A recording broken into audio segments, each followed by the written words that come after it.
ഞാൻ കയറി NICUവിൽ അവരുടെ ഡ്രസ്സും കാര്യങ്ങളും ഒക്കെ ഇട്ട് കയറ്റി. ഞാൻ കയറ്റി കഴിഞ്ഞപ്പോൾ ഞാൻ അവരോട് ചോദിച്ചു, ഞാൻ ഇവനെ ഒന്ന് തൊട്ടോട്ടെ എന്ന് ചോദിച്ചു. കാരണം ഇവന് ഓപ്പറേഷനായിട്ട് റെഡിയാക്കി അവർ കിടത്തിയേക്കാം. ഞാനൊന്ന് തൊട്ടോട്ടെ എന്ന് ചോദിച്ചു. അവർ തന്നെ തൊട്ടോളാൻ പറഞ്ഞു. ഞാൻ ഇവന്റെ കയ്യിൽ മാതാവിന്റെ രൂപമുള്ള നമ്മുടെ ലോക്കറ്റ് കൊടുത്തു.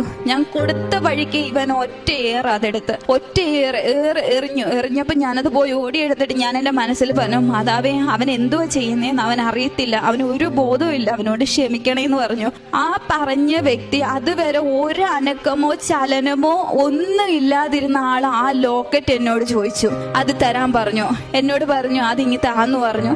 ഞാൻ ഇവന്റെ കയ്യിൽ കൊടുത്തു. അപ്പൊ അടുത്ത് നിന്ന നേഴ്സ് എന്നോട് പറഞ്ഞു, ആളുടെ പെങ്ങൾ വന്നാലേ സംസാരിക്കാൻ പറ്റുള്ളൂ എന്ന് ചോദിച്ചു.